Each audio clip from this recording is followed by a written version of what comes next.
The sixth inventory indicates that it was manufactured by Flava Corporation. Flava Corporation representatives have submitted an affidavit to this committee. And regardless of whom there's a debate to implement the ROP rule for electronic cigarette manufacturers. You don't just give a license without everyone, liquor, etc. This RR 42 specifically says that there shall be deployed assigned on a day-to-day basis revenue officers declared capitalization of the corporation for 1 million of which 312,000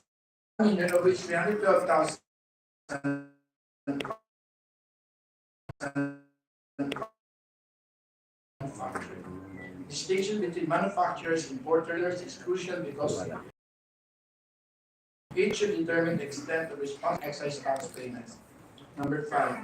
Third-party liability should be established. RRs and RMCs issued in implementation of Vape tax law and RR 11900, authored by Congressman Rufus, do not outline the following: responsibility of foreign suppliers to label their shipment as electronic cigarettes, responsibility of brokers, responsibility of logistic providers, and responsibility of selling platforms. At this point, DTI, can you please tell Lazada na it's improper to sell? Yung Shopee, tumigil sila lang, tinuloy-tuloy pa nila ang pagbibenta ng Vape. Yung Shopee, upon the request of this committee, followed. There is no Vape in Shopee, but in Lazada there is. So, let me just repeat that request to DTI. Na Lazada should stop selling. Ilalagay mo lang 18, pati ako pwede mo lagay ng obviously I'm over 18. Next. Last 2. Definition of soft nicotine or freebase should be clearly set out. 11900, Section 18, Product Standard Requirements. The DTI, consultation with FDA, shall set technical standards for safety, consistency, quality, and succeeding section based on international standards. So may basis po yung motion ni Congressman Rufus based on international. That was what we approved. So we have now basis to say na ang COSLOM should use. So in other words, gamitin niyo po yung definition. So the FDA submitted a letter to that it has stepped aside in favor of DTI. Kaya wala ko kayong karapatan. Kayo, sabi ng FDA, kayo daw ang gagawa because they said it has stepped aside in favor of DTI in the matter. However, it does not indicate that the DTI has already consulted with regard. Because sabi ng batas, you should consult FDA. Pero ngayon, ang magsusulat kayo. The definition are also not indicated in RA 11900 IRR. The Bureau PPS supposedly used PNS, AF, NOR, XP, D90, -300, -1, 2019 to classify e-cigarette products under DAO 06-2022 DTI. But there was no distinction there. Last, excisable products should be declared from the port of departure. Importers should be given the responsibility of informing their foreign suppliers that the goods to be imported are excisable. A declaration of goods by the foreign supplier should be transmitted to the DOC and compared against the arrivals declaration should be a requirement for release. That ends my presentation. And with the permission of the two luminaries, can I just ask the DOC if they want to expound on their report? Okay, that's it. May I now call on ASCOM Jet and Renina to just summarize. Your Honor, we basically everything that was done by the Bureau of Customs is in the report. Additionally, we were requested to produce a certification whether DENCAT Trading is an accredited importer. We issued a certification in regard to that. So they don't import. DENCAT is not an accredited importer. They applied for a one-time importation way back in 2014, but that's it. But as to a regular importer status, Your Honor, DENCAT Trading is not a regular importer. Okay. So now, may I, usually this is reserved for the opposition. Tago, are you willing to yield to the legal delegate or the author? I yield, Mr. Chair, and I would also manifest to co-author Thank you very much. So at this point, may I recognize Congressman Rufus for his interpretation. Yeah, to add to the very clear presentation of what this is all about. Thank you, Chairman Joey. One thing is that once again we reiterate the DTI to issue a directive to Lazada to stop, to cease from selling. As of now, I have checked. Flava, e-cigarettes are still on the market. And so in spite of all what is being done here, Lazada continues to sell online. We also urge the DTI to inform Shopee to continue its non-sale products. So that is our request to DTI to support our chairman. Let us not allow them to continue selling, especially because they are also selling to minors. All the minors we click is that they're over 18, but that should not be the case. So since we are investigating this, and probably criminal cases will be filed later, we urge the DTI to make sure that there will be a pulling out of all of these ads in their online list. So that's one. Mr. Chairman, to add also to your explanation of the status of this particular investigation, I would like to put on record, I have a copy here of the affidavit of Shi Lichao. For the record, it says that Shi Lichao is a Chinese national living in Shenzhen province. The address is here. He is the general manager of Shenzhen Mahunda Technology Company Limited. The company is the one engaged in the manufacturing of vapor products, particularly the Romeo brand of e-cigarette. Third paragraph. In the Philippines, here is very, very important, we supply our product through, here it is through Denka Trading. Dennis Rostata. Is Dennis Rostata here? Yeah, he will be asked later in the interpellation. As such, the goods are brought and paid for by your company, Mr. Rostata. That is the affidavit. So he's executing this to attest to the truth of the foregoing for whatever legal purpose. But before you will answer this, Mr. Chairman, the Notary Public has notarized this in the city of Manila. Mr. Lichao is in China. So therefore, there is a question of this affidavit. The signature does not show that it's really a proper signature. It seems that it's just written. Mr. Chairman, I would like to mark as Exhibit A for the resolution Rodriguez. The signature of Lichao, and also the Exhibit E-1, the signature of Attorney Henry Adasa. Because precisely is not here, because it's in China. How can there be an affidavit? But there is, the content is different from the signature. We're going to let them answer. For the marking, Mr. Chairman, Exhibit A, signature, Exhibit A1, the notarization. Now, Mr. Rostata, my first question is directly. Here is an affidavit. So there's some question of the authenticity, but we can go beyond that. There's an allegation. Do you know, Mr. Rostata, are you the importer of this Flava material, Flava e-cigarettes found in the Valenzuela warehouse? You are under oath, remind you. I'm not sure. You are not the importer. Yes. Now, how did you bring in this particular case? So you are not importers. So you are stating now that you have nothing to do. Dencat has nothing to do with all the Flava e-cigarettes that were found in the warehouse. You're under oath, huh? You have nothing to do. I'm not an importer. You're not importer. Now let me go, Mr. Chairman, now to Flava. Who is the representative of Flava Corporation? Please identify yourself again. Lilang Tayagan po, Your Honor. Alina.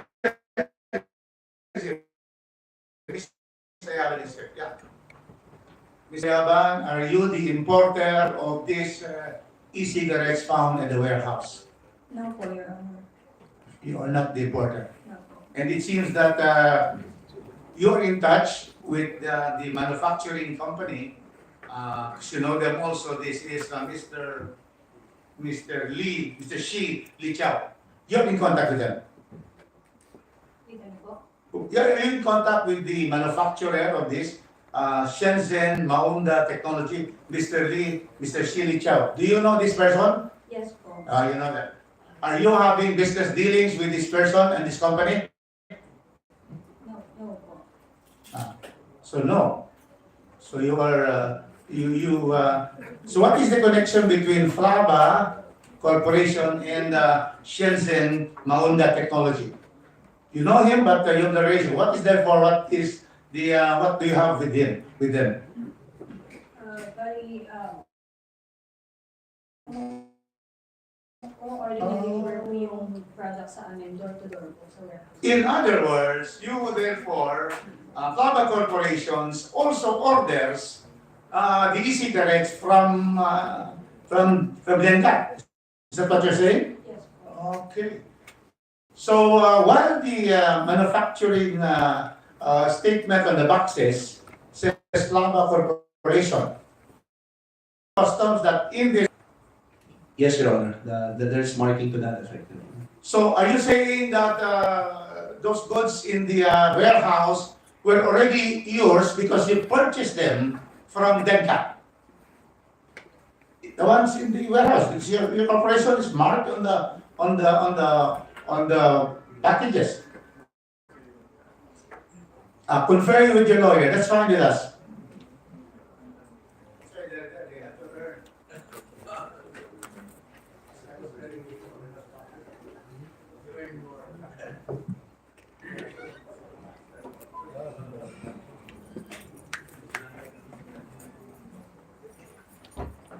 Yes po, Your Honor. Binili po namin from Mr. Dennis Rostano.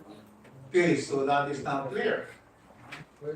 The customs, the Bureau of Customs discovered these vapes at the warehouse, marked Flaba Corporation, but then you're saying that you purchased them from Dencat Corporation. Is that, can you refer that? Yes po, Your Honor. Now, what can you say therefore to the statement of Mr. Rostata that they are not the importer of this particular vapes and cigarettes? What can you say about that? That he is? Wala po akong regarding sa importation. Sila po yung may contact. So you're in fact saying that he's lying in this committee because he said that they are not the importer. So, answer please. Mr. Rostata lied. Wala po akong alam regarding importation. That's okay. So therefore you are denying that you are saying that you have nothing to do with importation. It's just that you bought that. Now, this is now the question. You are now therefore you are therefore claiming ownership on those. You are the owners now of those boxes and the contents of the vaporized products in these boxes. Correct? You are the owners. Yes po. Yeah, okay. So you are the owners. Now, Miss sabi pa nun, Madam Wetness. Okay. Now, okay, you're the owner. Then, do you have a certificate from the BIR that you pay taxes? Let's go first to the taxes on freebase. Because you are claiming na freebase siya, no? Hindi ko tinsolve. Did you pay taxes there? Yes po, we pay excise tax po. On freebase, correct? Answer from the Bureau of Internal Revenue. Is it correct that they paid taxes on those that were found in the warehouse? Yeah.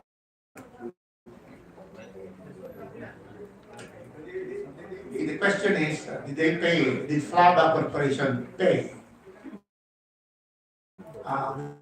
we go first to the freebase ML for all those that were discovered there, because they, Mr. Yabas did not present proof of payment to the Bureau of Customs. Can you confirm they paid or they did not pay? Your Honor, they are paying excise tax. They paid. So they paid that for those that were confiscated there, right? They paid. Freebase. Those that they declared with the PIR, they are paying. Yes. But may I see the Bureau of Customs? Did they submit, when you're required to submit papers on payment of customs, payment of BIR excise tax, did they submit, Bureau of Customs, proof of payment of excise tax? None, Your Honor. None. In other words, there was none. There was no payment. And can you therefore present BIR the proof of a payment, whether the 1.4 million vapes, I think that is the number, on that, and so can you now certify that they paid the 1.4 because they could not submit to the customs when they were required? That's why it is now under forfeiture. Are you sure that the 1.4 have been paid freebase the excise tax?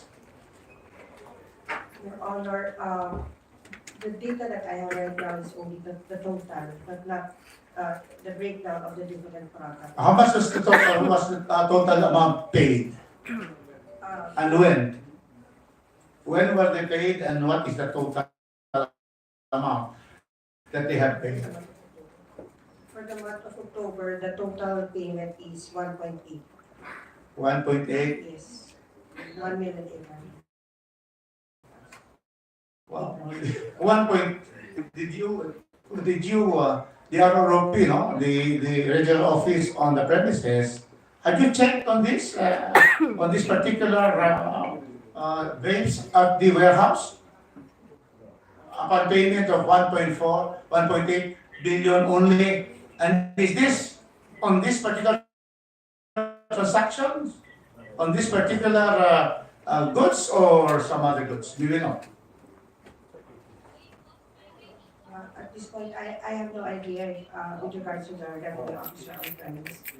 But with regards to, this is based on the filed documents by Flava, based on the payment and the inspection fees they paid with the BIR for the month of October. So just to be clear, 1.4 vaporized products. They only paid 1.8. If you talk about 52 pesos per ml, and apparently these are really nicotine salt based, so there must be 10 ml per bottle, per vape. So how much would that be, Comsec? If you will now, let us now go into our computation now. 1.4 times 1.4 million times 10 ml times 52. Just the freebase muna which they're claiming. How much will that be? 1.4 times 10 ml times 52. Yeah.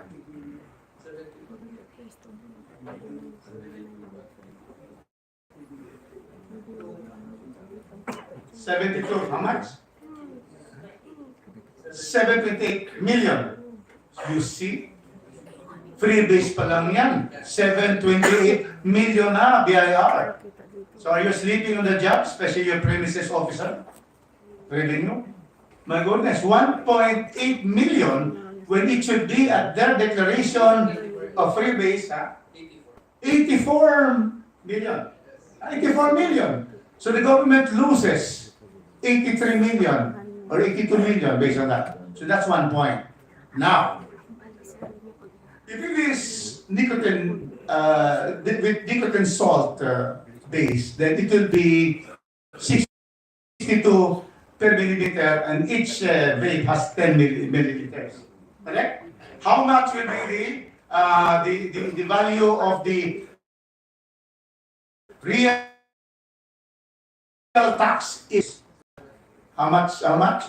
1.4 times 62 times 10. Ayan, that is the total revenue that should have been paid as taxes, excise tax to the BIR.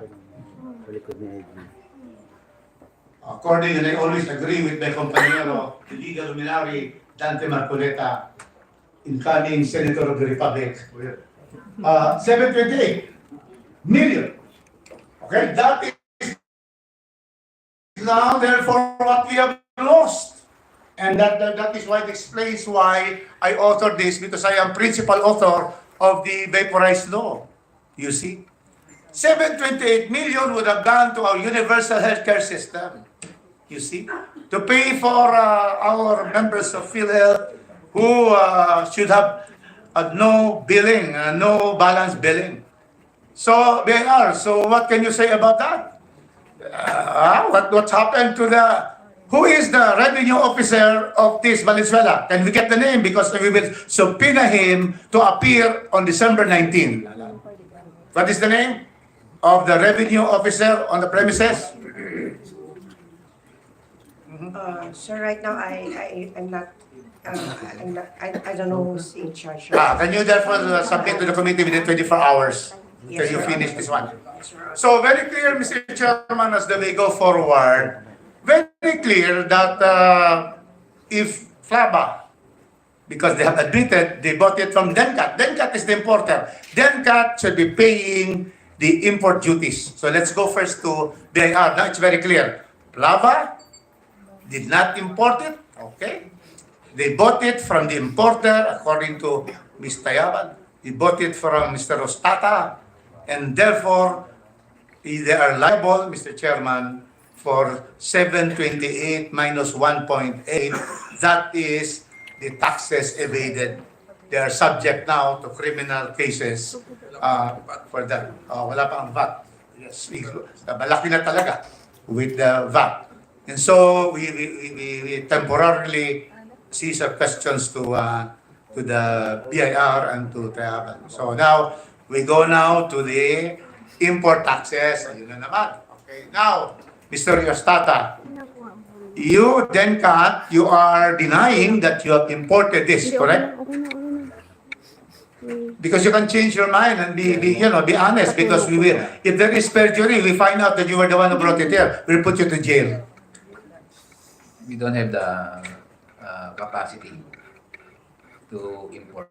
First, state you are not. Are you the importer? No, No, you're not of these products. You're not the importer. Since you are not the importer, you do not actually import them. The ones that are found in the warehouse. Correct? Correct. And so, because of that, as a consequence, you have not paid any import tax on this. Customs duties. We are not the importer, so And, we don't say anything. Now, may I ask the Bureau of Customs? Now, whoever is the importer, how much would have been paid for these products in terms of customs duties?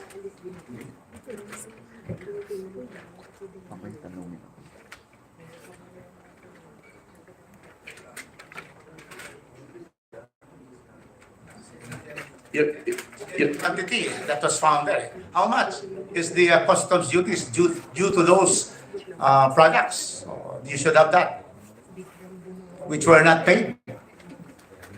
Your Honor, in terms of duties only, duties, sir, if they're not going to apply for preferential rate, Your Honor, it should be 1% of the dutiable value, which is about 7 million pesos, Your Honor. We're talking here of not a free-base vaporized nicotine. It is salt-based.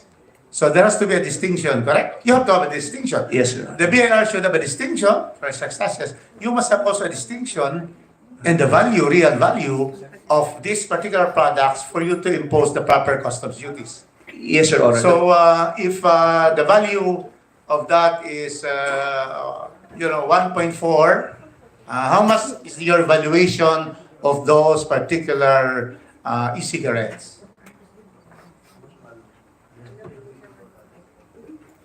Has to be a valuation.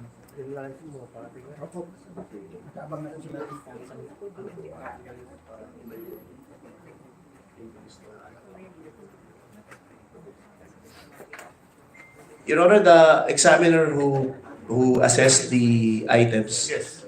placed any evaluation coming from the Bureau of But Internal what the Revenue. examiner has said is that they should have paid for this particular confiscation discovery. They should have paid 700 million in customs duties. The dutiable value, Your Honor. By value. So how But- much? If 700 million is the dutiable value, how much it will be the customs duty? At minimum, Your Honor, it's about 1% of that particular. 1%. Yes, which Your Honor. is That's minus the. 7 million. Yes, Your Honor. That's without excise tax, Your Honor. Just Yeah, just that one because Yes. it's a separate one. Yes, So Your Honor. 7 million. Yes, Your Honor. Okay, now if it is nicotine based, if it is nicotine salt, then you will have another. Should be higher, Your Should be Honor. higher. Yes, Your It will be at least be 10% higher. Yes, Your Honor. So it that will would be become 70. ballpark 70 million. Yes. All right. So now we are going into this already. We have some figures. No? 7 to 8 million that were not paid, minus 1.8, not paid first in 7 to 8 in the BIR, excess tax. And 70 million approximately, Mr. Chairman, not paid as customs duties. What other charges do you give, do you impose aside from import duties? Value-added tax, Your Honor. How much is that? 12%. 12% Of the dutiable. of 70 million of dutiables. How much is that? Can you compute? 700 million worth. Yes, sir. A little bit more, Your Honor, because we add to the dutiable. Yes, the dutiable value should factor in freight, insurance, and some other add-ons. So if we place it on about the dutiable value, estimated to be 12% of that, Your Honor. Of Which is 700 about- million. Yes, Your Honor. Which is 10 about millimeters. Can you 75 compute how much is that to that? 84 million. 84 million. 84 million is value-added tax collected by the Bureau of Customs. Yes. So we're not talking here now of 70 million plus 84 million plus 728 million. You see how much is the large scale, Mr. Rostata and Ms. Tayabas. You see how, we are, the government is shortchanged by about more than 800 million. So those, Mr. Chairman, those are what we have now. I now yield to others to be able to interpolate our resource persons. Thank you for the opportunity, Mr. Chairman. Thank you. And I call on the other caller,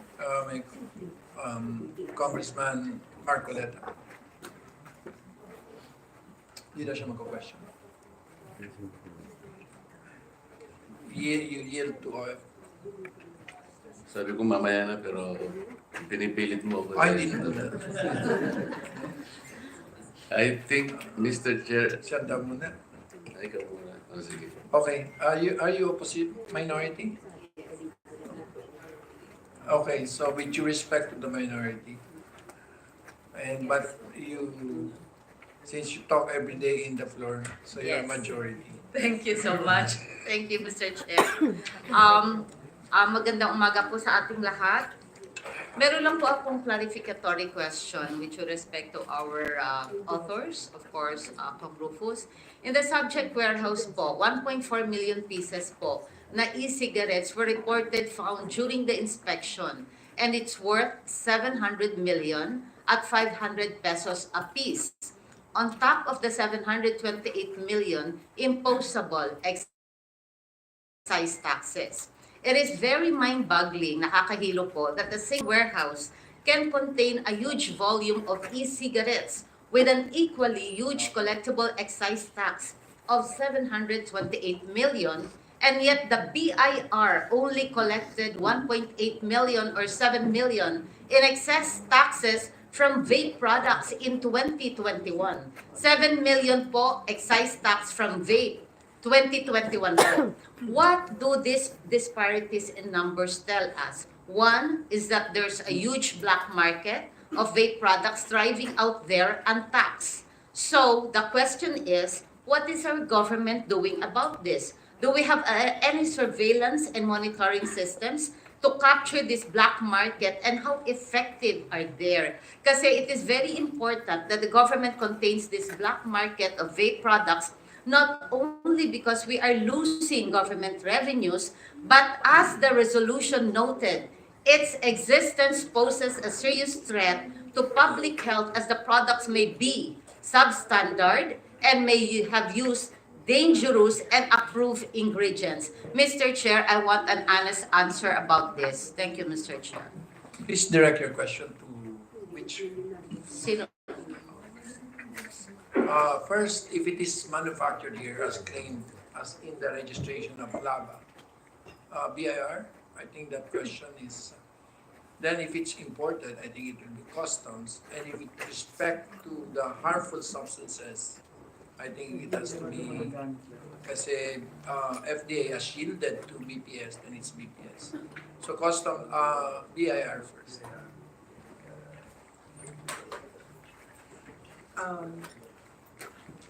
Very complicated naman ang tanong.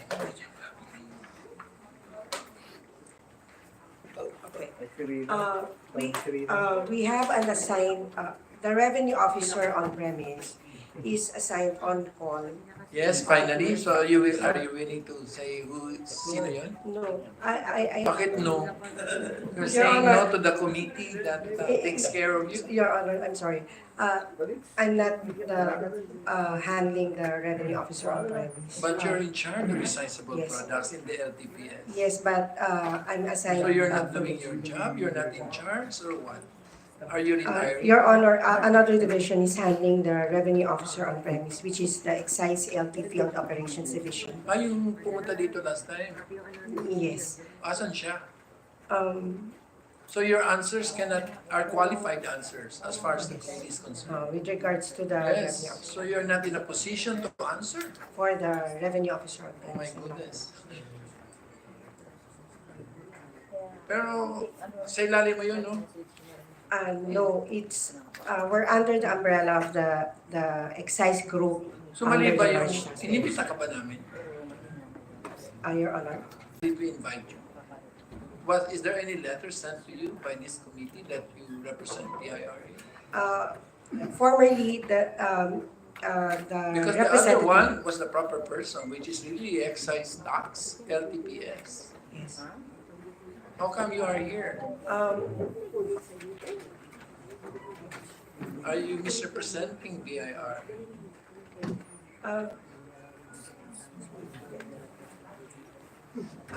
Ms. Ayat is from the LT Field Operations Division. Excisable products also? Yes, from the Field Operations Can you ask her to take your seat? Or otherwise, we will disqualify all your statements. You're not in a position to testify to the questions. Ma'am, first question, who is the ROOP? Sir, we're under the zone of the Valenzuela is already retired po as of October. Conveniently. How about, is there an ROOP? For the survey for the rules po assigned are assigned po for the manufacturers po mostly of cigarette products. So you did not assign because she's not a manufacturer? Is that what you're saying now? Yes, sir. Oh my goodness, so you're essentially contradicting what Flava is saying. Their registration is manufacturer. Yes, yes. So there's no ROP because they're not a manufacturer. Yes, sir, Your Honor. So pero rehistro nila sa iyo, manufacturer, ha? Lang po, as importer lang po yung meron namin. Because we're just monitoring and supervising. As to the registration They're po, not registered with you as importer. meron po silang, sir, permit issued by the Excise LT Regulatory Division po.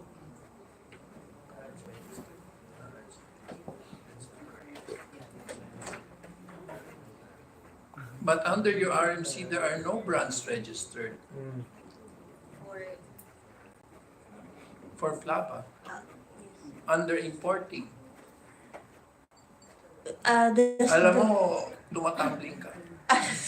no, the division po concerned as to the registration of brands is under the I have your RMC, and there's The- nothing here that says that flava is importing.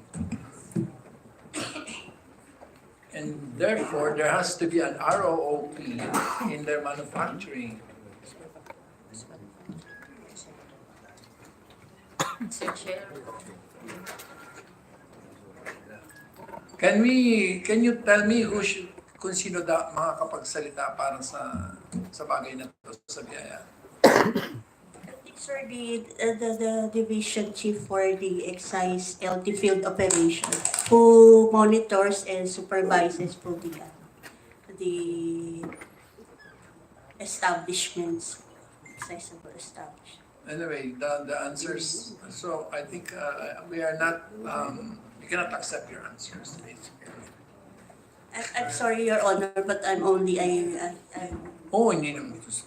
Parang nga kitang nanay kaya ang bait-bait. sorry. So I accept your sorry, but I don't accept your answers. So anyway, Mr. Chair. yes, Maxine. Mr. Chair, kayo po nabanggit niyo po earlier, nasa monitoring po kayo. Kung nasa monitoring po kayo, ano pong ginagawa ninyo sa surveillance ninyo at monitoring system na nasa black market natin na untaxed po from 728 million, 7 million lang 2021 pa po itong record na ito. So if you are, sorry po ha, with due respect, if you are not in authority po, bakit po kayo ang pinadala? Kasi po, we need kasi direct questions ay direct answer din po. Kasi po nagtatagal po tayo sa committee, medyo minamadali po natin dahil mag-holiday, we're still working. Ating share, we are still working because we have a mandate to finish everything bago po mag-holiday, ma'am. Ano pong sagot natin? Doon po sa surveillance and monitoring po.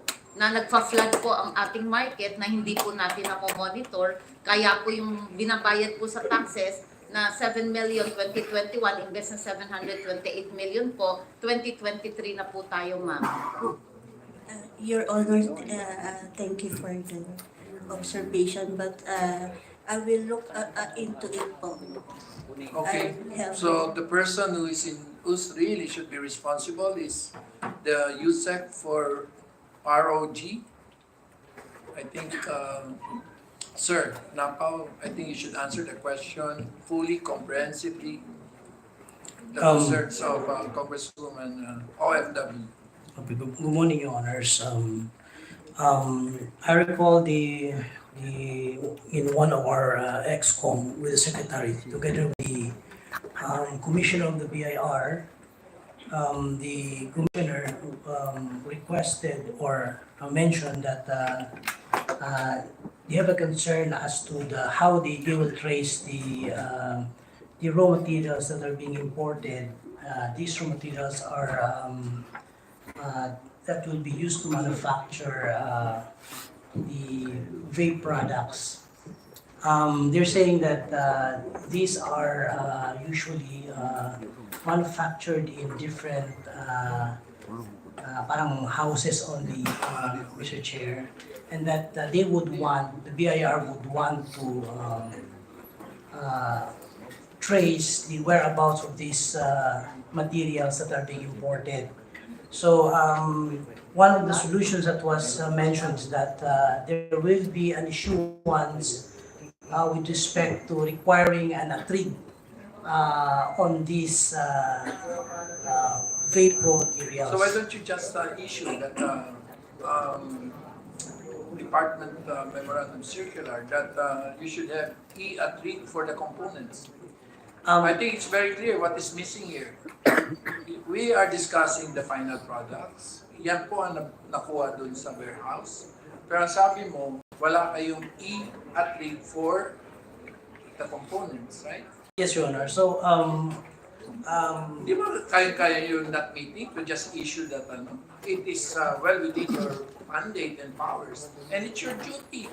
the issuance of the rules, Your Honor, will be done by the BIR. I just have to check with the BI owner if the same has been already issued. But they really intend to monitor and trace the whereabouts of all these raw materials for vape products, Your Honor, which they're saying that it's been manufactured in different places lang. Alam mo ang meaning ng sinasabi mo? Mayroong benzoic acid tapos sinasaksak nila. Ganun lang naman kasimple manufacturing to. Pero sinasabi natin na yung benzoic acid at saka yung ang tawag dyan, yung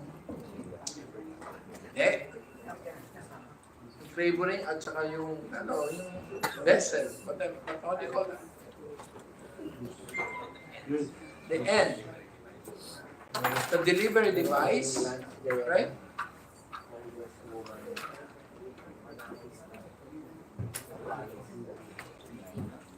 Wala kayong at-read.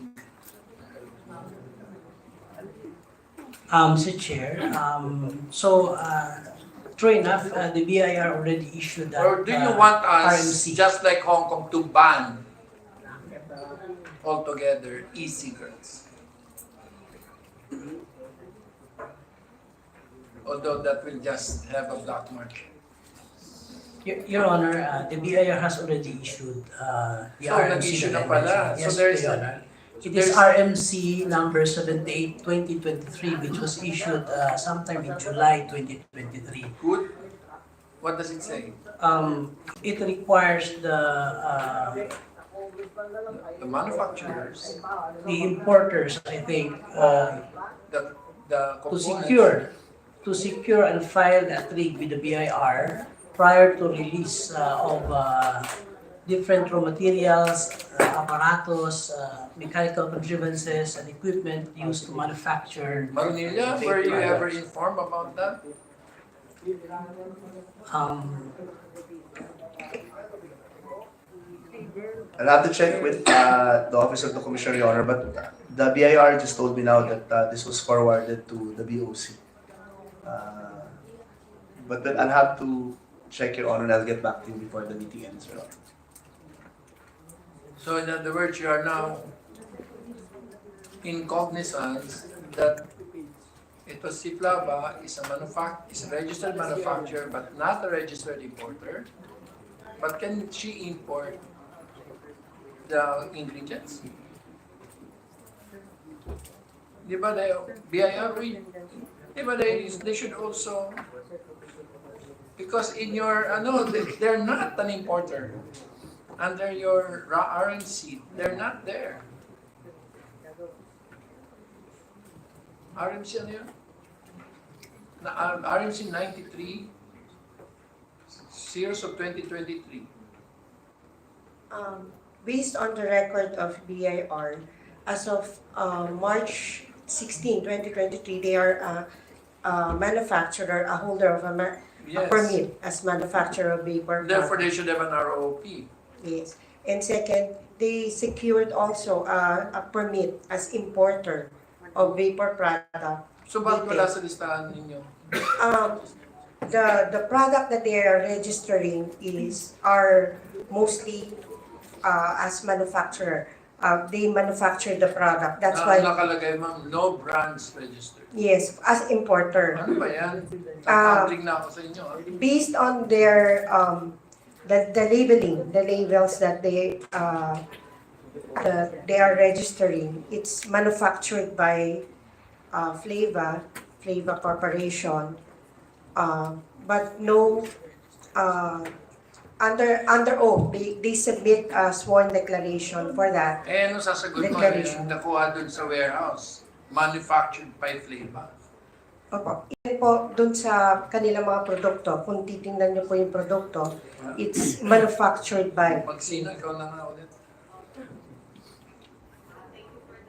Mr. Chair, anyway, I think the question Sige na. earlier, we cannot have a very good answer. So now naman po, I'll just move on to my next clarification.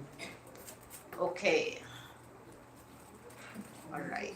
On the aspect naman po of recovering the lost government revenues from tax evasion, I would like to note that under Section 263 of the National Internal Revenue Code, if found liable for tax evasion, the excise tax due is imposed on an additional fine of not less than 10 times the amount of the excise tax due, but not more than 50 million.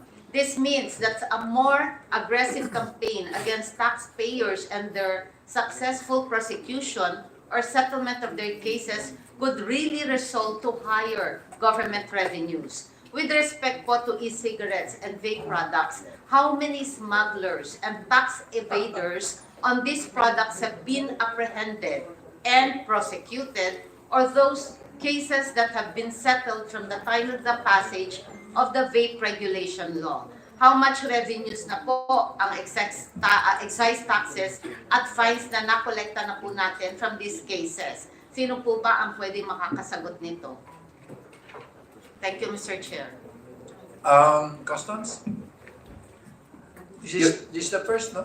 Yes, Your Honor. Your Honor will come up with that data and submit to your honorable office. But initially, I can say that the Bureau of Customs have had several operations and apprehensions on e-cigarettes and vape products, especially those that are not registered and were misdeclared on various ports.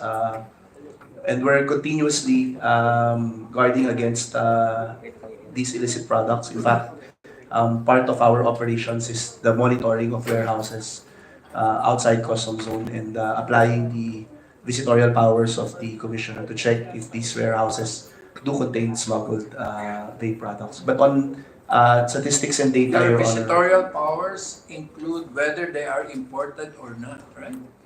Not just because they're smuggled. Your Honor, the presumption, the intelligence that we act on for the letter of authority to be issued is based on the premise that these warehouses contained imported. Yes, that's right. Yes, Your Honor. Only on the premise that these warehouses are contain imported products. Mr. Chair. Evidence of payment of duties, right? Correct, Your Honor. So, Mr. Chair, just a reminder po, under RA 11467, salt nicotine vape is taxed at 52 pesos per millimeter, while freebase is taxed at 60 pesos per 10 ml. Salt nicotine vape is taxed higher. So, if salt nicotine vape is passed as freebase, that is a misdeclaration and tax evasion. Just a reminder lang po, Mr. Chair. Customs?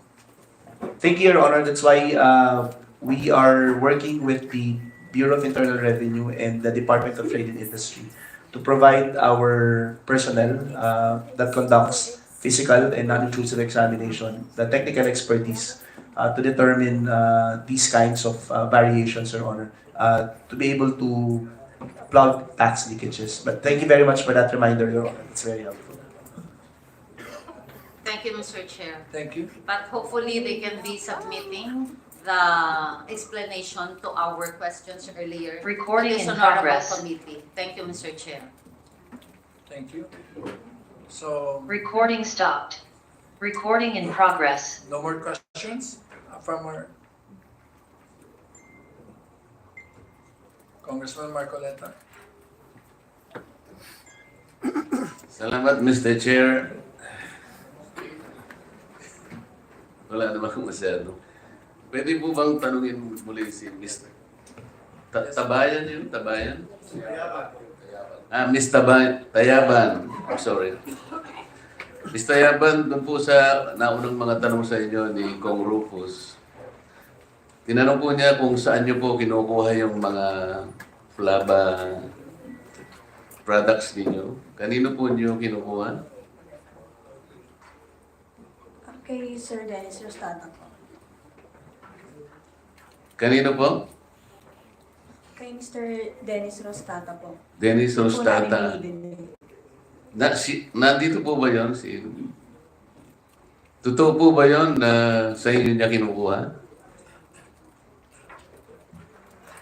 Hindi po, Your Honor.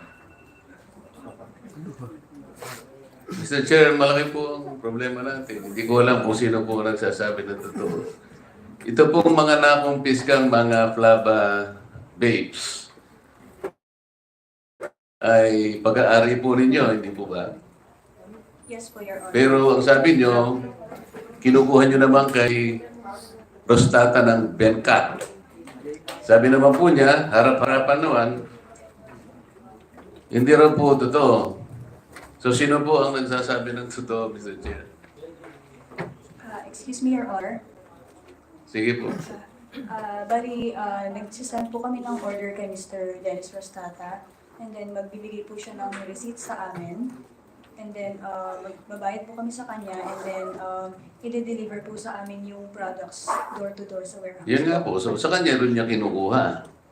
Sa kanya kayo nakikipag-deal. Sa kanya kayo nakikipag-transact. Hindi po ba? Ngayon, itinatanggi naman po niya na hindi po nanggagaling sa kanya.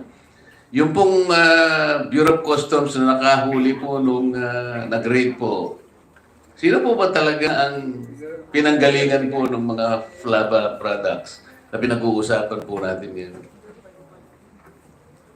Your Honor, the Bureau of Customs still doing its backtracking investigation on this. Wala po kasing sinabit sa amin yung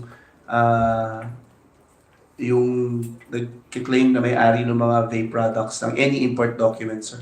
Wala rin po kami nakitang any import documents dun sa loob ng warehouse. So, kaya nga pinapresume po namin siyang smuggled. So now we're doing our backtracking investigation on kung saan po possible na lumabas to mga to at kung ano po yung scheme na ginamit, sir. Mr. Chair, ang sabi po ni Ms. Tayaban, sila po ang may-ari ng mga products. Mr. Bureau of Customs, bakit hindi mo ma-determine ngayon kung saan nanggaling? Sila naman ang may-ari. Sir, wala po kasi silang pinresent na import documents and they're also claiming that they did not import the items. Sinasabi ho nila si Dencat, but Dencat, sir, hindi naman, pareho po silang hindi accredited importer ng Bureau of Customs. So, Mr. Chair, maliwanag po na kahit na sinasabi ni Mr. Yaban na sila po ang may-ari at siya po ay nagsasabi na binili niya naman kay Mr. Rostata, sabi naman ni Rostata, hindi naman po totoo yun, na wala po talagang may-ari. Ano po ngayon ang status nito kung yung mga nasakote po ninyo mga produkto ay wala naman talagang may-ari? Pwede ba natin kunin ngayon? Sa atin na lang po yan? Sir, may forfeiture order na po kami, sir. Oo nga. Kasi sa ngayon, lumilitaw, walang may-ari, di ba? Kahit na aminin pa ni Mr. Yaba na silang may-ari, wala po kayong dokumentong sinabmit na papatibay na kayo po ang may-ari. Maliwanag po yun. At tinatanggihan naman ni Rostata na sa kanya po nanggaling yun, wala po kayong magagawa sapagkat wala naman kayong mapipresenta sa kanya siguro sa committee ito na talagang binili nyo sa kanya. Kaya malinaw po ngayon na yung mga produktong yan ay wala na pong may-ari at maliwanag po na yan ay nasa disposal na po ng pamahalaan. Tama po ba yan, Mr. Bureau of Customs? Tama po kayo, Your Honor. Gusto ko pong itanong sa inyo sapagkat kayo ang nag-rate.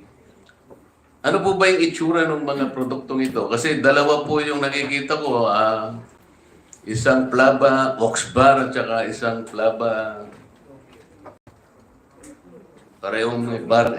Ano po itsura nun? Your Honor, ipapasa ko po yung Pwede microphone. pang ipakita natin sa para makita lang natin ang itsura. Yes, sir. Papasok ko rin po yung microphone, sir, sa head ng team na nag-conduct ng aming Sige. operation. Si Mr. Chief Paul Pacunayan po ng aming Intellectual Property Rights Division. Thank you. You recognize Inspector Intelligence Officer 3, Paul Oliver Pacunayan, sir. Paul Oliver Cunas. Sir, you recognize. Yes, sir. All of the commodities found at the warehouse are branded as Flava Romeo with various flavors. So that's the only distinction between them. Just a flavor. Meron po kayong hawak ngayon, makita natin. Mahirap po kasing pinag-uusapan, hindi man lang natin nakita ang itsura. On the when we search at online search at Lazada, Flava Romeo will, or the picture of Flava Romeo will appear. But I also have pictures during the conduct of the inventory. Picture of the actual goods. Kasi po, Mr. Chair, kaya natin tinatanong ito, kami yung dalawa po ni Kong Rufus, pareho kaming co-authors ng ating Republic Act 11900. I believe we have installed several measures in order to protect especially the minors na hindi po ma-access yan. Ang isa po dyan, kaya gusto namin makita kung ano pang itsura niyan, the law prohibits the sale of these PNPs which are marketed or labeled or packaged with yung mga flavors po which are very appealing to minors. Yun po yung pinaka-importante doon. As a matter of fact, even the consumer communications of these products, Mr. Chair, meron pong prohibition about the use of yung mga cartoons, yung mga candy bars, even desserts. That's exactly. Kasi kung ito po lahat ay nandyan at itong mga Flava importers na yan, kung sino po yung nagdadala niya, they're violating several provisions of RA 11900. Tsaka yung manner po nung kanilang pagpo-promote, yung pag-advertise, nakalagay din po sa maraming sections ng RA 11900. Ms. Tabayan, alam mo ba na pati nga yung points of sale, establishments, no? Offering or selling or distributing VNNPs ay kailangan nakapost. Merong statement in clear and categorical manner that these products are illegal. Tsaka yung substance ay nakalagay din doon na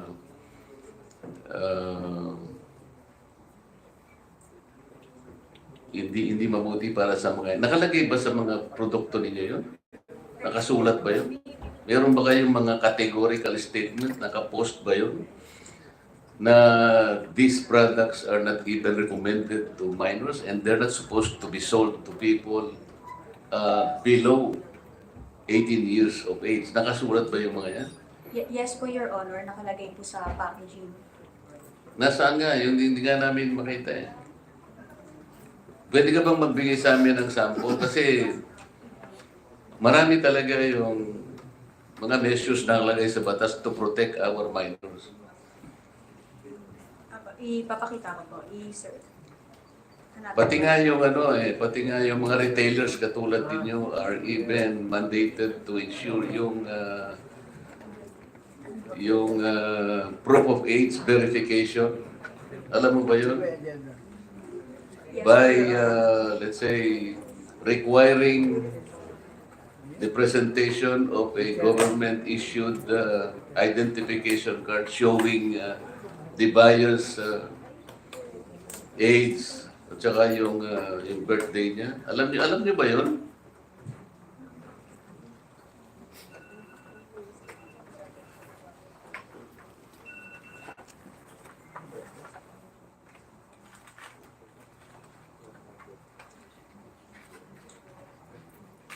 I don't think, Mr. Chair, these people even understand or are even conscious about Republic Act 11900. Meron pang piniprescribe na graphics Excuse me po, health Your warning, Ms. Tabayan. Do you know Yes that? po, Your Honor. Nakalagay po sa packaging yung graphic health warning. Nandun din po sa packaging yung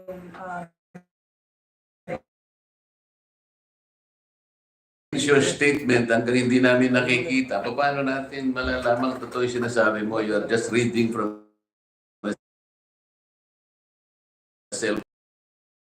Kaya gusto namin in particular protection to people below 18 years. At hindi man pwedeng gumamit ng flavor. Napakaraming flavor ang ginagamit pala ninyo. It was already established by the Bureau of Customs. Bawal yung mga flavors eh. I have a copy of the packaging na po, Your Honor.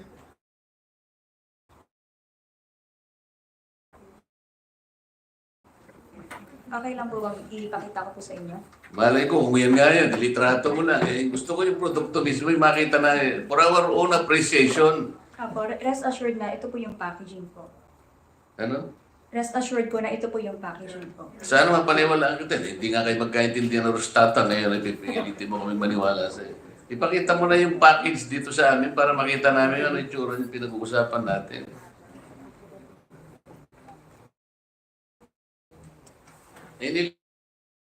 Litrato mo lang, hindi yun ang ibig ko sabihin, yung actual ang sinasabi namin. Wala ba kayo? Confiscate 1,400 vapes, valued at 1.4 billion pesos. Wala kayo may bibigay na isa sa amin para makita namin ano yung tsura niyan.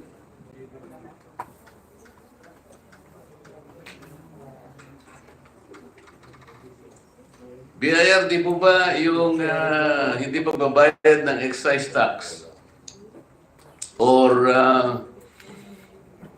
yung possession ng ganitong mga products, ano na yung penalty natin? It's between para the payment of fine between 10 to 20 million pesos and imprisonment of between 10 to 12 years. Tama ba yan? Kung hindi ako nagkakamali sa ating NIRC. Yes, Your Honor. Section 263 of the National Internal Revenue Code. Yes, so mabigat na kaparusahan ito. Between 10 to 12 years of imprisonment. Hindi po biro-biro itong pinag-uusapan natin ngayon. Kaya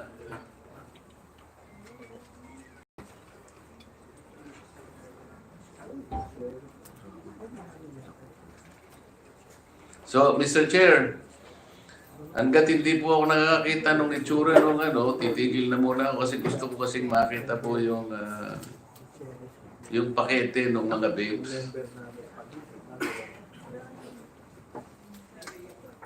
Thank you. Are there any other questions? Your Honor, can I make a clarification Yes, as to the your the authority. warehouse?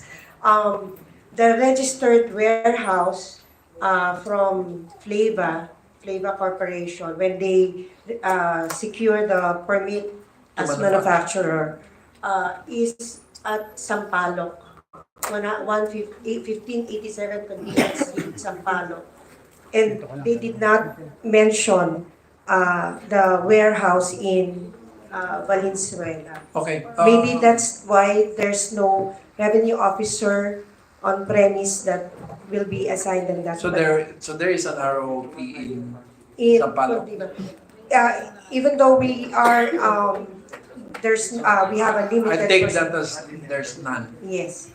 Because according to the report of the BOC, what is your investigation of the Sampaloc premises? It's a two-story residential. And in the bottom is a vape shop. Yes, sir. And in the top is what? A residential house. So in other words, there's no factory. That's right, sir. That's in your in your report. So meron lang ako itatanong, ma'am. I hope alam mo, the lesson for the day is this is a market growing by 40% per year. Bakit pa hindi nyo kailangan sumunod lang sa batas? Malaki ang kikitain ninyo. Ilan lang kayo dyan. 4 lang yata kayo nag-ooperate dyan. So anyway, just a few things. Sige. Mr. Chairman, nakalimutan ko lang yung tanong sa DTI. Sige. One question. DTI, nandyan po ba kayo? BPS po yan. Bureau of DTI. Product Standards. Kayo po. What is your responsibility under Section 19 of Republic Act 11900 in regard to the subject of our inquiry? Section 19.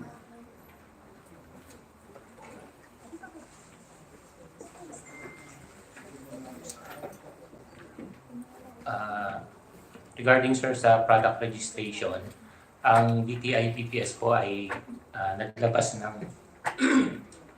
ng Department Administrative Order specifying po requiring importers and manufacturers to undergo product certification schemes. Yung section 19 ang sinasabi. Yung responsibility nyo to recall, ban, or even seize mga products na non-compliant to sa... Katulad po ng napapansin natin ngayon. Yes po sir. If the product is found non-compliant po dun sa schemes, meron pong order na i-issue ang DTI PPS to stop selling or kung import po yun, pinababalik po sa country of origin or i-destroy po. So ano po ang gagawin nyo ngayon na nakikita natin na malinaw that there is a manifest violation of laws in regard to these products that have been raided by the Bureau of Customs. Now it's now in their custody. Paano yung hindi sa custody nila na nasa market? What is the action that should be taken by the DTI under the circumstances? Sir, Your Honor, sa ngayon po yung ating Department Administrative Order 22-06 will be mandatory enforced on June 2024 po. Actually, the DAO is already issued but due to transitory provision, ang effectivity po niya ay June 2024. So by that time po, yun po yung hindi na po sila pwedeng magpasok ng hindi po certified. So what will you do with the company that is responsible in bringing these products? Kakasuhan po yun according po doon sa DAO. So paano niyo ipoprocess ang pagkakaso sa kanila? Gusto ko lang ang DTI po meron po Fair Trade Enforcement Bureau. Sila po yung in charge sa market monitoring. Kung nakita po na merong non-compliant o substandard sa market, nag-i-issue po sila first ng show cause order and then nagtutuloy po yun kung hindi po nila ma-justify. Nagtutuloy po yun sa kaso. Thank you, Mr. Chair. Thank you. Now just to para lang mga completed alcohol. Let me show them.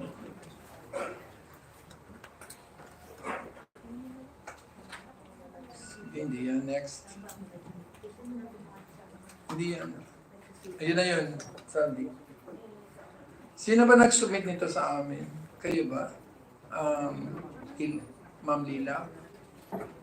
Nakita ko na lang, nasa table ko na yun. Hindi kayo. Pero yan sinasabi niyo, di ba? Pakipalaki nga niyan. Kayo ba? Yes po, Your Honor. Okay. Sinearch namin yan ha. Ito yung kanyang opisina. Next. Yan ang opisina niya. Pakibaba nga ng picture na yan. Nasa ilalim po ng tulay. Diyan po pinanotarize, Your Honor. Kaya nga, so, pinanotaryo pa. Ang dami-dami mong abogado. Ba't hindi na lang dyan? Next. Pero, pinadala nyo kami nito. Ito yung kanyang, Proof po na nandito po siya sa Philippines and also yung Nasa passport Pilipinas niya. ba yan? Yes po, because last week... Ba't wala yung abogado sa tabi nung nagnotaryo?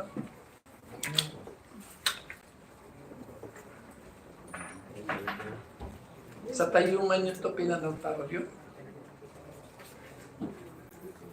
Usually, ang mga Chinese nagpipira, meron yan yung sa tabi ng signature nila, yung parang kulay pula. Bakit wala? Pakibalik nga dun sa dati. Yan. Tsaka mukhang ano na siya eh, hindi man siya signature. Ano siya? Sabi nga kanina ng abogado sa tabi ko, the company niya. And I will not take it against you. All I'm saying is that let's pin down the truth. Okay, next. Last week po kasi, nandito po si Mr. Shili Chow dahil may vape event. Kaya nandito po siya sa Philippines. And kinausap po niya yung legal counsel namin regarding dito sa matter na ito. Kaya nakapag-provide po kami ng affidavit and napanotaryo po namin. Okay, may video pa yan, no? Yes po. Pero wala yung abogado. Okay lang. It's not criminal. Anyway, next. Ito ay top king. Ang billing ay sa'yo. Ang top king, according to their Facebook account, next, is the specialized in importing from China. So bakit kailang binibil ng top king? Kung hindi kayo ang importer. But, this is the bill of top king. Sino sila? Okay pa nag-submit ito eh.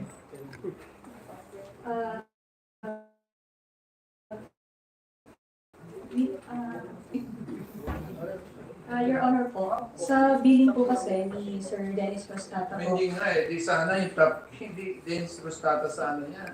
Opo. May binakita ka sa akin gamit kay Dennis, pero walang firma. Tapos ang amount is so small, it doesn't even, for a very large consignment, it's only what, 236,000 million na? Bali, sa billing po kasi minsan kasama na po yung shipping fee and upon instruction po ni Mr. Dennis Prostata po, minsan pinapa-direct niya na po yung billing sa amin po, sa forwarder po. Okay lang ba sa iyo? Pabuksan namin ang bank account nyo para makita ko yung transaction.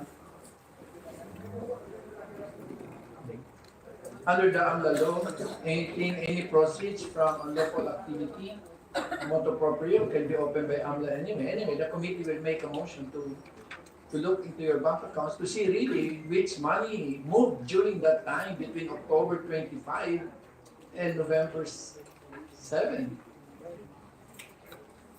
I think AMLA will definitely, Customs, can you apply? Yes, sir. It's part of the recommendation. It's in your recommendation. Yes, sir. But set the date. Kasi kung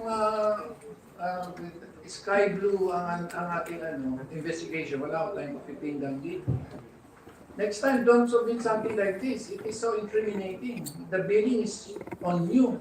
Dapat na nag-bill sa'yo si Roscat, hindi ang top king.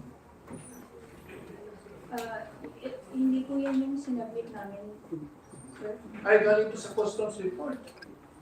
So, ibig sabihin, sabi dito, si Top King, kayo ang binibiling for $5.3 million. And it is a certified true copy with your signature. I don't know, what will I do with you? Don't take these committee hearings frivolously. We also study our lessons. It's very clear to me that you are the importer, not Lenka.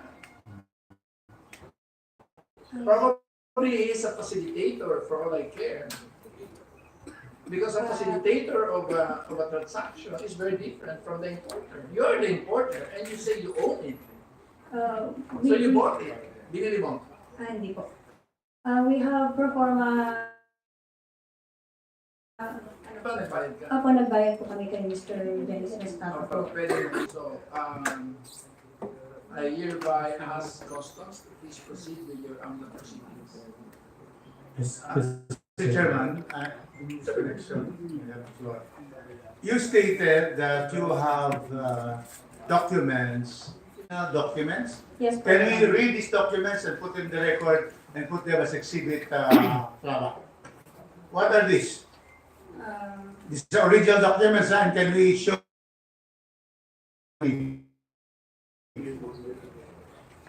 Not a photocopy, originals. What is the, please state what are these documents? Ano ba yung original? Photocopy po, photocopy. We want the original. Original.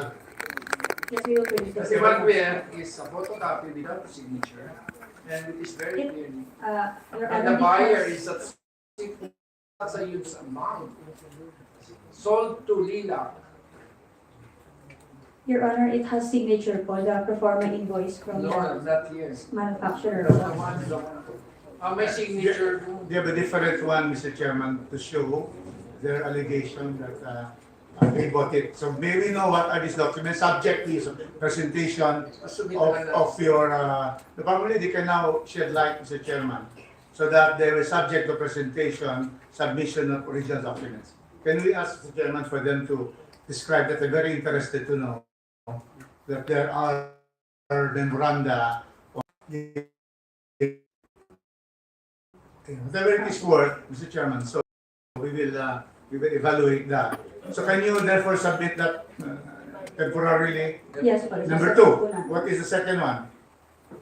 Aside from the Shandong, how about your purchase from Denkat, if you have any document? May binibigay po siyang receipt sa amin. Okay, can you mention that receipt? How much and who signed the receipt?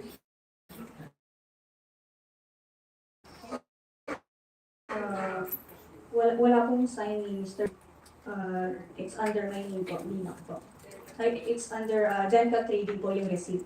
Okay, what did it say? What did it say there? Denka Trading, 427 Bulacan Street, Gagalamin, Tondo, Manila, consignment receipt, delivered to Hinahanap. How much? What is the volume and what is the amount? The quantity is 1.5 million pieces and Romeo, flavor Romeo po yung nakalagay na item. May amount ba? Apo, may amount po. The total is 314 million pesos. The deposit, 78 million to Mr. Dennis Postata po. And you have original documents on that. Submit that in the next hearing. What else? What else do you have? We also have conversation with Mr. Dennis Postata. How is that recorded? Yes. The conversation. You cannot take conversations. By messenger screenshot po. Screenshot, right? We can authenticate that to the Back. Yeah. Okay. In total, how much did you pay on this transaction to Mr. Ostata? We paid 78 million pesos for the deposit po. 78 million for the deposit. Pero bakit nakalagay unit price 3 pesos and 50 cents? Ano po yan? US dollar po yung pricing niya. Pwede ba yun sa Pilipinas? Well, it can be placed there, Mr. Chairman, but the payment will have to be Philippine pesos. No, pesos yung iba eh. 350 unit price, tapos pesos. Can you explain that? Yeah, we have here. Yes, The po. document submission. Submission nyo yun ito eh. No, yun, lahat naman ang pinag-usapan, submission nyo eh. Ayan po, nakalagay. Pesos? Yes. 24 pesos. Okay, what else aside from that messenger, capture, what do you have, still have? Ayun po, yung bank deposit slip po ng proof of payment. Oh, you have that? Okay. What is that? To which bank and how much? BDO po. Video, how much did you deposit? Slip? Okay, so we end. Yeah. Yung about the payment lang, is it a personal account or a corporate account? Yung payment na ginawa, a personal account or Yes, Lila. corporate account? Ma'am Lila, can you answer?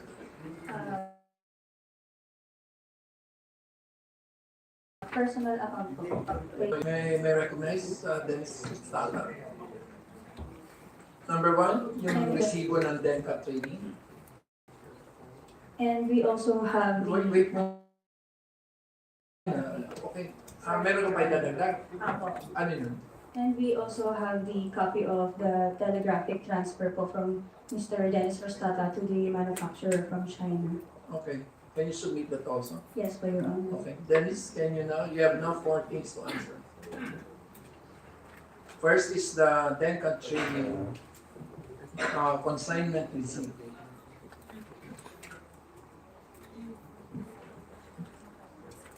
To China directly order to China. Tapos, And then, excuse me.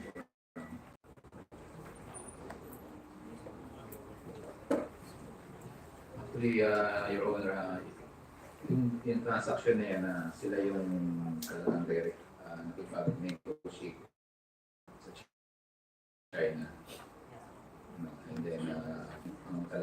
participation natin dito is usap sila sa akin na kung pwede, ako na mag-shoot out. Ako mag-shoot out ng pera. Actually, ako taga-bayan. Yun, parang yung pera nila, instead na direct nila rin. So, kumita ka? Nasa kanila kami, binibigyan naman. Magkano? Norm, it's like 10 each. 10 pesos per unit? So, kumita ka ng 15 million? Hindi po. Hindi na-release. Ano po? Kung na-release po yun, Ha? nahuli. Yes, sir?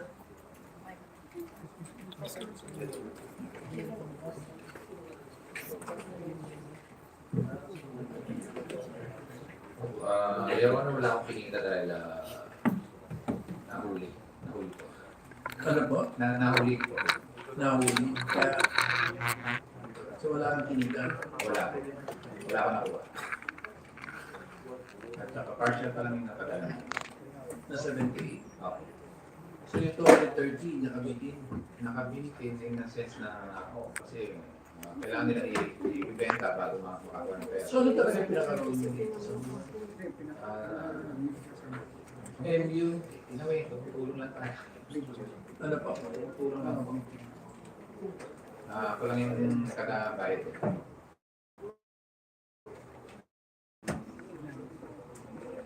Mr. Chairman, just like to be able to come back to how much did you deposit to the account of Dennis Rostata? Answer please. 78 million pesos po yung deposit. Would you list that you received the 78 million or you received 78 million? I need to check I move, Mr. Chairman, that Mr. Rostata be included in the AMLA by the Bureau of Customs. This is 78 million. So not only Plava, but also the Dennis Rostata requests AMLA to also open the account of Mr. Dennis Rostata, who allegedly has received, yes, we will recognize you, but we just be finished now. So 78 million for this transaction was deposited in this account, correct? Yes po, Your How Honor. much? Is there any other payment or any other? Oh, that's it for this transaction. That's it. 78 million. Okay, thank you. Yes. Okay, ito na lang. Yung ano mo ng ano, is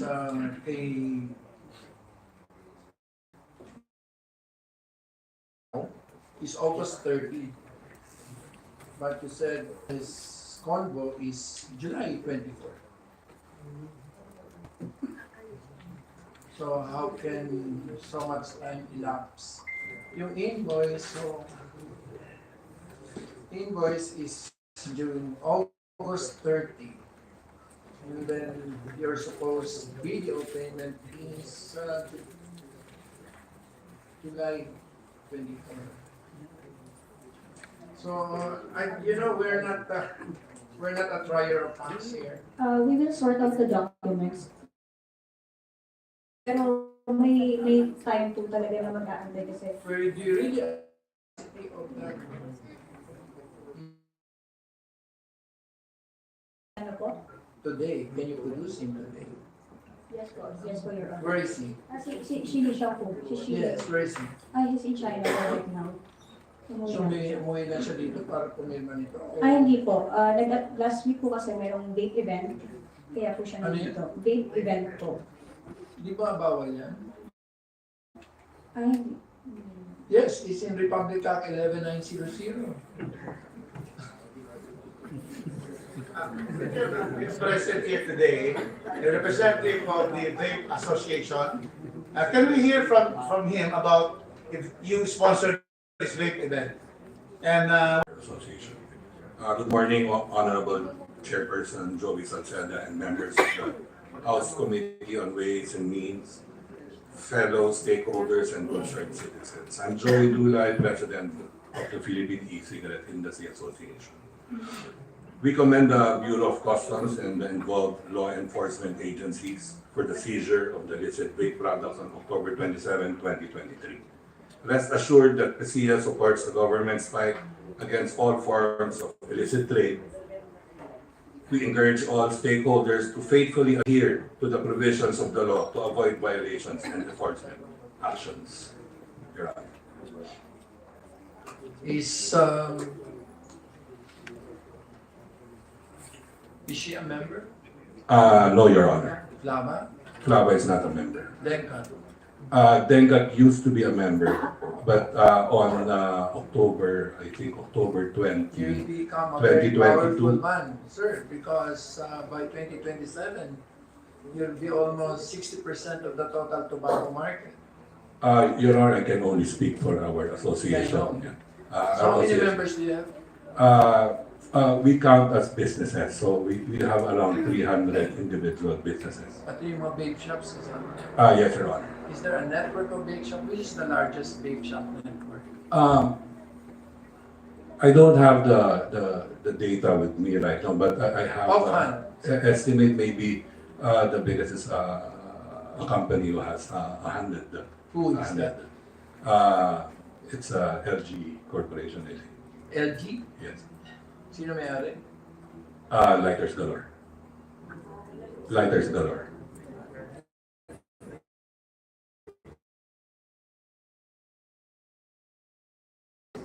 Lighters Galore. Lighters Galore. It's a retailer of vape products and cigarette and lighters. For the So multi-brand siya, sir. Multi-brand. Ikaw, I'm sorry. ikaw, sir.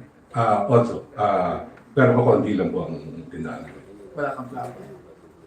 Meron po akong kineri before na Flava, but you know, sa amin po mga vape shops, ang unang-unang hinihingi namin since nung nag-start itong RA 11900 and the enforcement, ang unang-unang hinihingi namin is the copy of the permit to operate ng kampanya nila and excise tax, copy of the excise tax payment, yung tinatawag na, I think na APRD. So, pag may ganun po, Sa tingin mo, sir, meron na local manufacturing na ng e-cigarette? marami naman po. Oh, Manufacturer po. manufacturing? Yes po. Sino? Mga e-liquid, mostly before kasi nung nag-start kami, ang mga e-liquid products po yung mga manufacturer. Uy, BPS. Meron ba sa inyo BIR? Sabi niya, mga 100 manufacturers. Mostly, Your Honor, mostly retailers po. Retailer? Sa malls. What do you mean by retailer? Ano lang po kami, kumbaga humahango kami sa mga manufacturer, importer, tapos binibenta namin. Mga retail direct to consumers. Saan yung naman. manufacturing doon? Sila po ang mga nagsusupply ng mga produkto, pati ang mga importers. Hindi ko mag-gets. Parang ganito po, meron po ako let's say isang tindahan. Oh. Hindi po ako manufacturer, hindi po ako yung gumagawa ng... Naintindihan. Inahanap ko yung manufacturing, sir. Yung Opo, nagsusupply. retailing, nakukuha ko yun. Opo. Tapos nag-retail kami. Mostly po ang PESIA, our association, is composed of vape shops. And very few importers and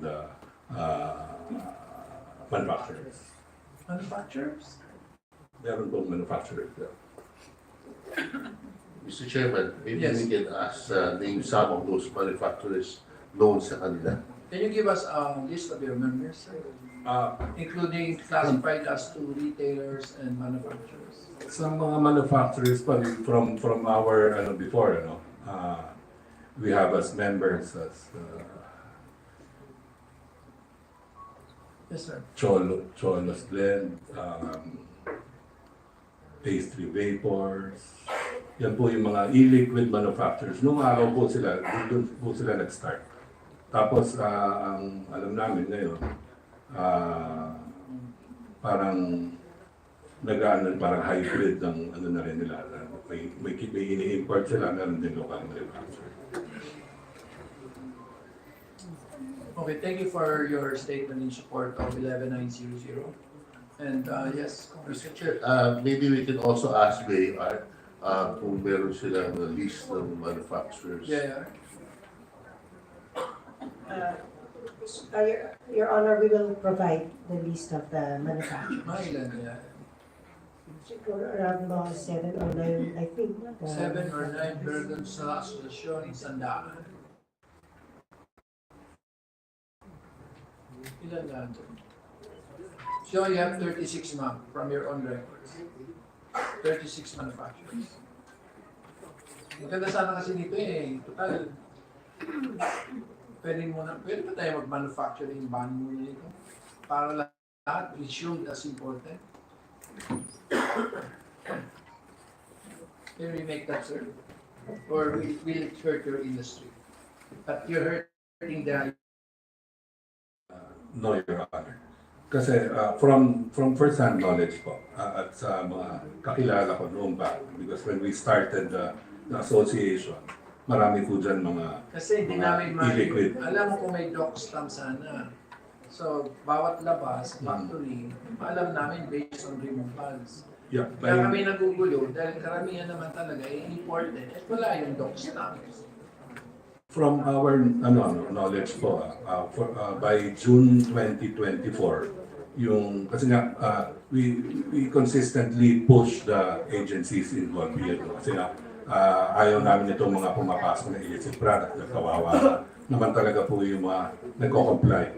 Since nung kami nagsimula sa association, wala pa pong batas, kami po, we were for self-regulation. Kaya po, nung nagkaroon ng batas, kami naman po ang talagang dinidiin namin ngayon is compliance is the key to the, Yes, your the market is industry. growing very fast. I'm telling you that you will be half from 107 billion, you'll be like 500 billion in 5 years. So what I'm saying here is there's got to be some way of kung sa langis, fuel marking, kung ba sa sigarilyo, doc stamps, sa liquor, yung lahat excise, kayo lang ang wala So anong proposal mo? By June, from the BIR, kami po ay nakikipag-usap madalas po sa BIR, sa DTI at sa customs po, para dito sa regulation. By June 2024, lahat po ng mga produkto ng vapor products, magkakaroon na po ng tax. Kaya ito yung talagang pinush namin, talagang minamadali namin dahil para po mas madali po yung enforcement ng agencies involved. Pag may tax tab, makikita na nila agad. Pag walang tax tab, malamang illicit na produkto po ito. So anyway, yung bilang mo ba, kasi Lava is a manufacturer of 7-8 brands based on BIR. Each on your record, ma'am. Yes.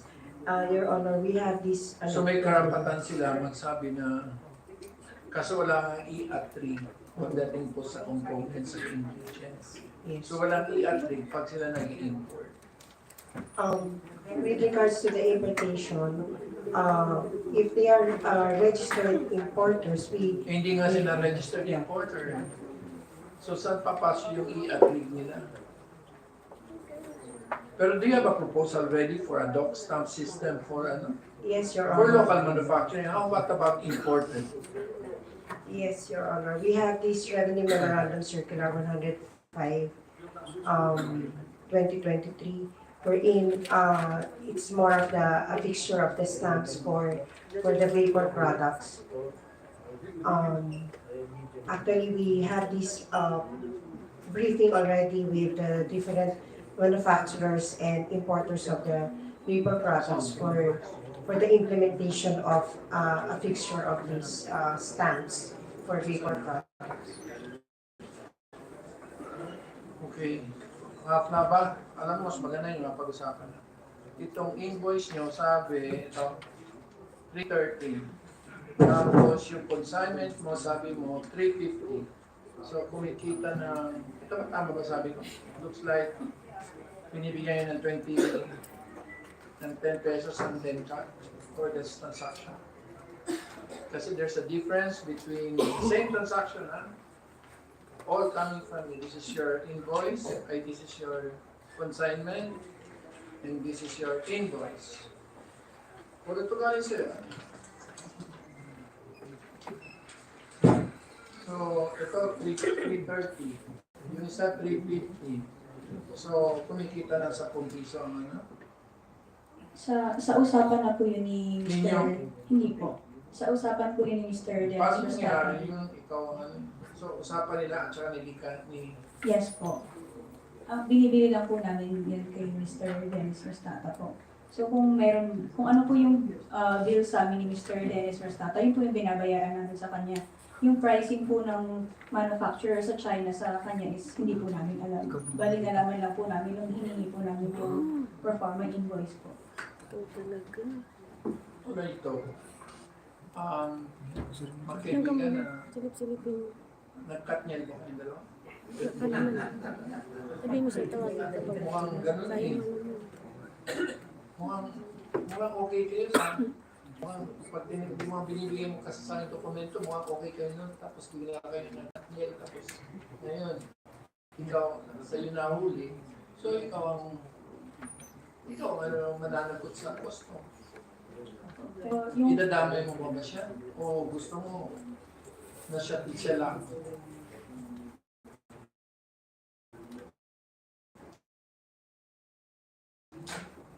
We really got it to Mr. Dennis Rostata po. So, ewan ko. At this point, I think we have enough data to share. And first, I would like to commend Customs for a job. Mr. Chief. Yes. Just one question. Yeah. Question ko lang, kasi we didn't talk the past. Ang question ko lang, bakit ang ngayon hindi pa lumalabas yung importer? Sino ba? Who determines the importer? Is it customs? Is it... Bakit hindi lumalabas? Kasi nagtuturuan, ang hirap naman itong yung posisyon natin na nakikinig lang tayo kung understand. Laayat ko na wala tayo. Tayo nakita, walang kasagutan. So I want to know, sino ba talaga ang nagde-determine kung sino ang importer? Diba?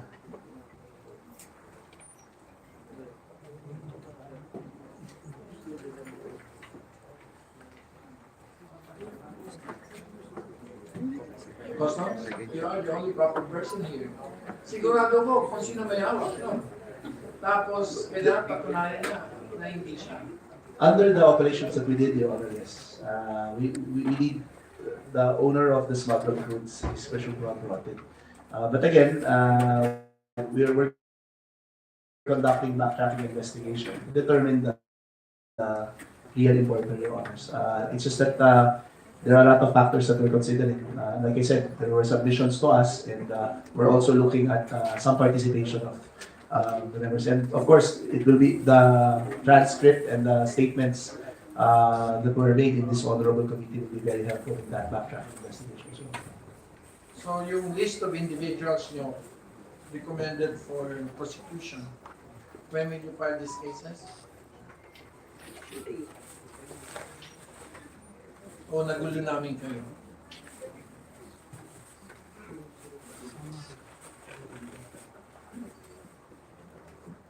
Your Honor, if we can wait for, I don't know how many more hearings would it take for this. We'll wait for that, Your Honor, because the head of the legal service is with us.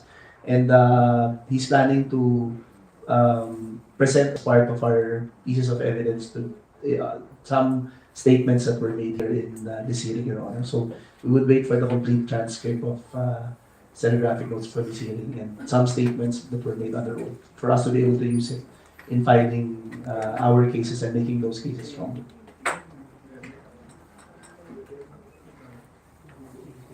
Well, Mr. Chairman, I think we already have enough testimony and documentary evidence because December 19 is already very much in the thick of the Christmas season.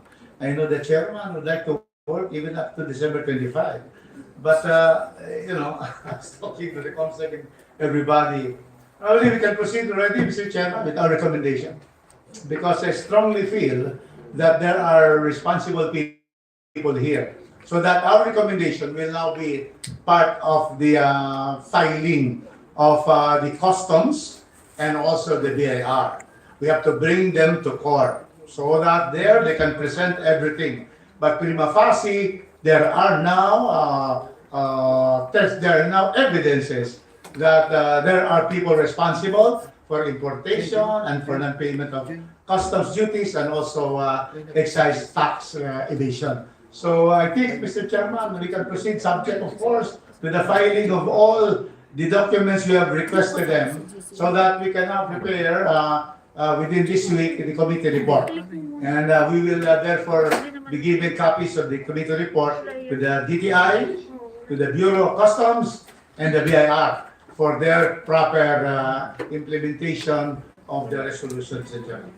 Okay, so for the peace of mind about the people, we are, I think since the committee will essentially prepare the committee report, so the arrest orders are effectively shielded. So you can have your Christmas with your loved ones. And we have made instructions to customs to proceed. And ETS, I think you should clarify already with respect to the definition of the two types of vapes. And then, and for the stenographer to please prepare the transcript as soon as possible.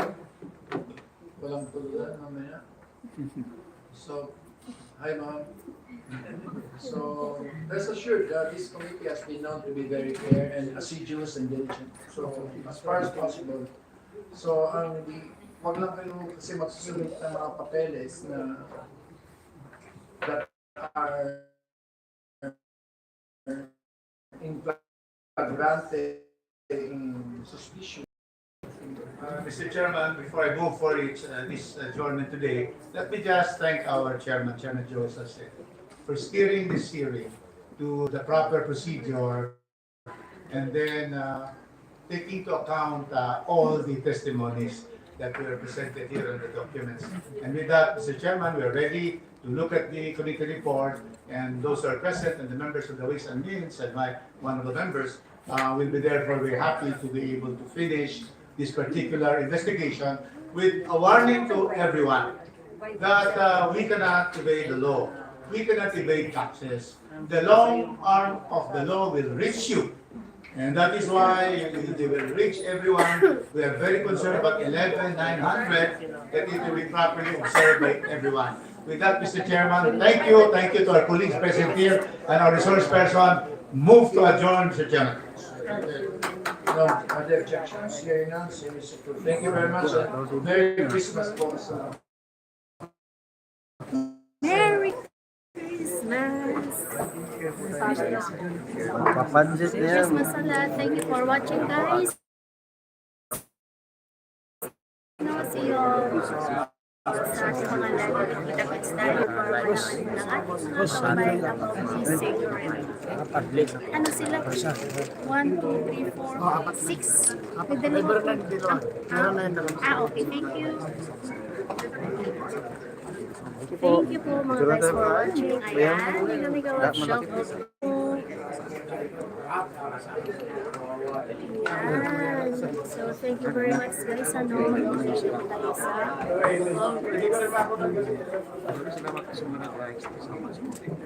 Ayan, so bigyan ng love shout out sa lahat ng mga kababayan dyan watching here in my life.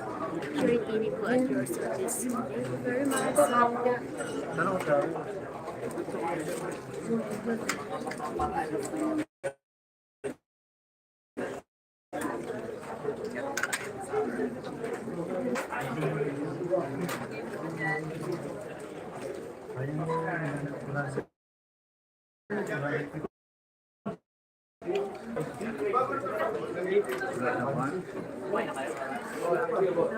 I can share lagi comment po tayo guys. Maraming salamat po.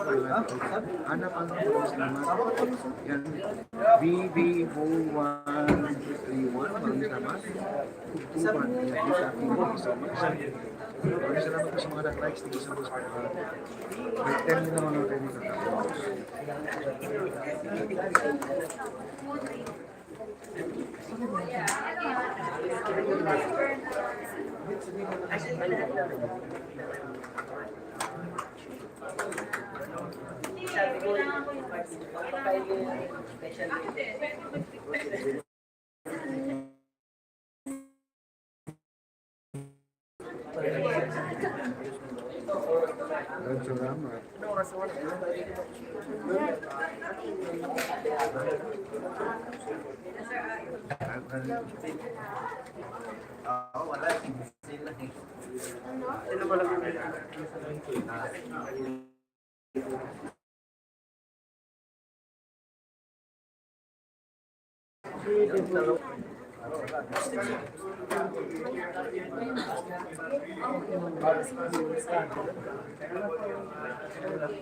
Dindo Cebuano, 118 rocks, 180. Si Vape hindi sa di pa na trabaho sa iba pa na travel.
Thank you guys and all well and here. See you po on next live. Thank you for visiting here in my live.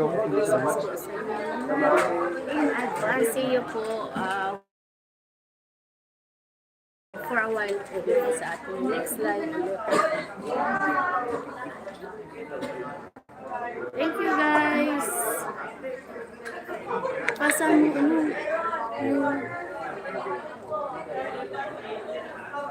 Matawag si Ma'am Sir.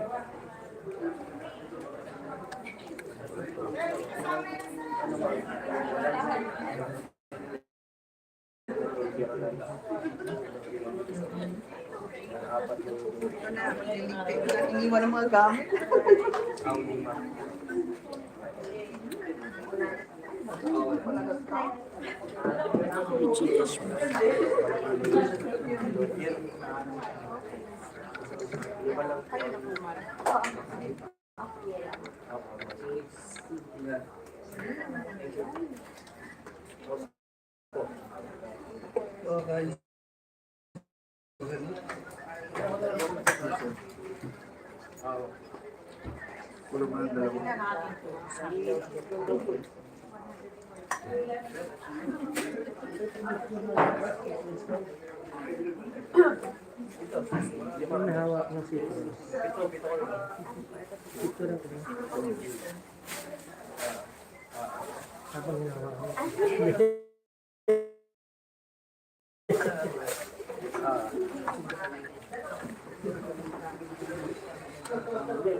Yan mga kabayan at tapos na po ang session at maraming salamat sa pag-stay sa